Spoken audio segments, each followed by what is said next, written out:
शैफाली जरीवाला, वय वर्ष 42, actress, model तसेच काटा लगा या गाण्यामुळे तरुणांना वेड लावणारी अभिनेत्री.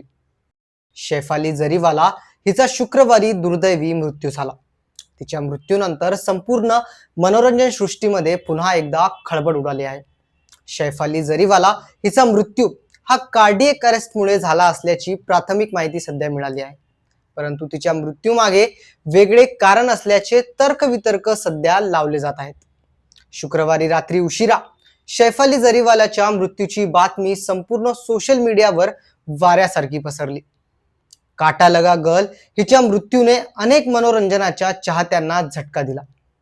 बिग बॉस या सलमान खानच्या रियालिटी शो मध्ये झळकलेल्या दुसऱ्या सेलिब्रिटीचा मृत्यू झाल्याने अनेक चर्चा समाज माध्यमांवर सुरू झाल्या. याआधी बिग बॉस मध्ये झळकलेला अभिनेता सिद्धार्थ शुक्ला याचा देखील मृत्यू वयाच्या 40व्या वर्षी हार्ट अटॅकने झाला होता. त्यामुळे बिग बॉस हे शापित घर असल्याची टीका अनेकांकडून केली जात आहे. एवढेच नव्हे तर स्वतः बिग बॉसच्या घरात शैफाली व सिद्धार्थ शुक्ला हिच्यासोबत राहिलेली कॉन्टेस्टंट हिमांशी खुराना हिने देखील बिग बॉसचे घर शापित असल्याचे ट्विट केले आहे. सध्या पोलिसांकडून मिळत असलेल्या माहितीनुसार शैफाली हिचा कार्डियक अरेस्टमुळे मृत्यू झाला असल्याचे सांगण्यात येत आहे. शैफाली जरीवाला हिचा मृत्यू झाला त्या दिवशी रात्री 10 ते 11 वाजताच्या दरम्यान शैफालीने आपल्यावर सुरू असलेल्या उपचारासंबंधित गोळ्या घेतल्या होत्या. गोळ्या घेतल्यानंतर शैफालीचं शरीर रात्री थरथर कापायला लागलं. त्यानंतर ती बेशुद्ध झाली. त्यानंतर शैफालीला बेलेव्ह्यू या हॉस्पिटलमध्ये नेण्यात आले. परंतु हॉस्पिटलमध्ये उपचार करण्याआधीच तिचा मृत्यू झाला असल्याचे हॉस्पिटलने घोषित केले. शैफालीचा मृत्यू झाल्यानंतर पोलिसांची व फॉरेन्सिकची एक टीम शैफालीच्या लोखंडवाला येथील घरात तपास करण्यासाठी गेली होती. यावेळी या टीमला अनेक औषध गोळ्या मिळाल्या. ती घेत असलेल्या या गोळ्यांमुळे तिचा मृत्यू झाला असल्याचे भाकीत लावले जात आहेत. शैफाली हिच्या घरून अँटी एजिंग इंजेक्शन, व्हायटॅमिनचे सप्लिमेंट्स असे एकूणच गोळ्या पोलिसांना मिळाल्या आहेत. अँटी एजिंग इंजेक्शन घेत असल्याने तिला कार्डियक अरेस्टचा झटका आला. त्यामुळे तिचा मृत्यू झाला अशी शंका आता उपस्थित केली जात आहे.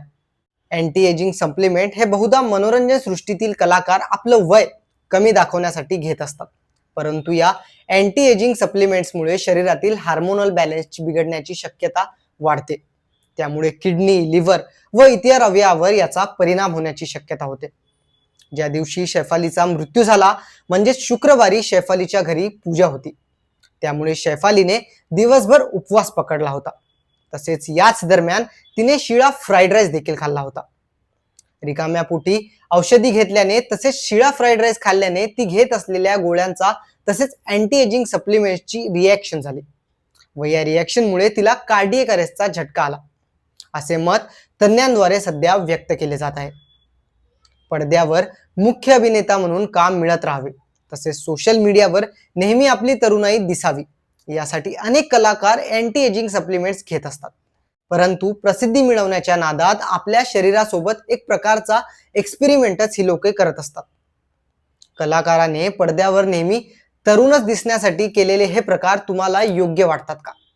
तसेच जर आपण तरुण दिसलो नाही तर आपल्याला काम मिळणार नाही ही त्यांची चिंता तुम्हाला योग्य वाटते का? हे आम्हाला कमेंटमध्ये सांगा. आणि व्हिडिओ आवडला असेल तर लाईक, शेअर आणि सबस्क्राईब करा.